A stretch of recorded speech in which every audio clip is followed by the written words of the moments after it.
Or, la veille, cet hôtel avait eu à enregistrer un parfait scandale. En effet, au train de midi, exactement de 12h20, je dois indiquer l'heure avec précision parce que c'est important, aussi bien pour cet épisode que pour le sujet de notre conversation si animée. Un jeune Français était arrivé et avait loué une chambre donnant sur la mer. Cela seul annonçait déjà une certaine aisance pécuniaire. Il se faisait agréablement remarquer, non seulement par son élégance discrète, mais surtout par sa beauté très grande et tout à fait sympathique. 2 heures après son arrivée, il jouait déjà au tennis avec les 2 filles du gros et cossu industriel lyonnais.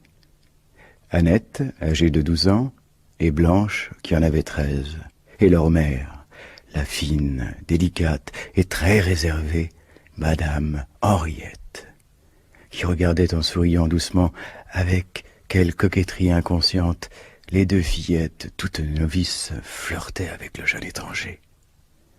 Après le déjeuner, il passa encore 1 heure avec Madame Henriette, à prendre le café, tous deux, seuls dans le jardin.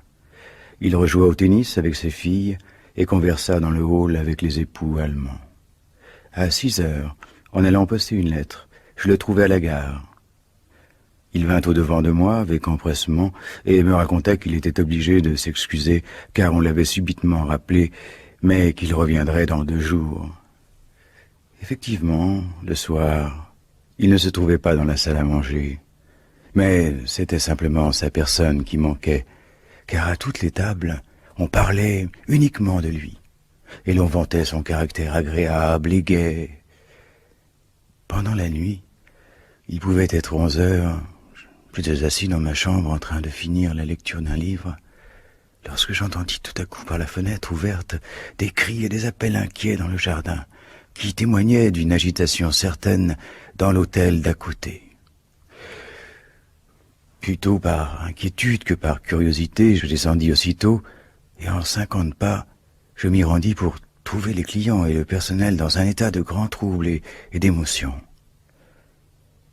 Madame Henriette, dont le mari, avec sa ponctualité coutumière, jouait au domino avec son ami de Namur, n'était pas rentrée de la promenade qu'elle faisait tous les soirs sur le front de mer, et l'on craignait un accident.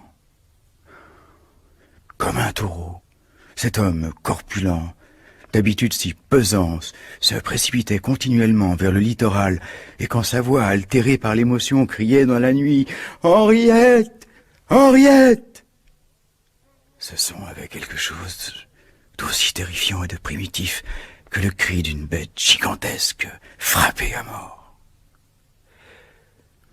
Puis il se passa quelque chose de si effrayant qu'il est à peine possible de le raconter. Soudain, le lourd et gros bonhomme descendit les marches de l'escalier en les faisant grincer, et avec un visage tout changé, plein de lassitude, et pourtant féroce. Il tenait une lettre à la main. « Rappelez tout le monde, dit-il d'une voix tout juste intelligible au chef du personnel. « Rappelez tout le monde, c'est inutile. Ma femme m'a abandonné. » Il y avait de la tenue dans cet homme frappé à mort. Une tenue faite de tensions surhumaines devant tous ces gens qui l'entouraient, qui se pressaient curieusement autour de lui pour le regarder et qui brusquement s'écartèrent pleins de confusion, de honte et d'effroi.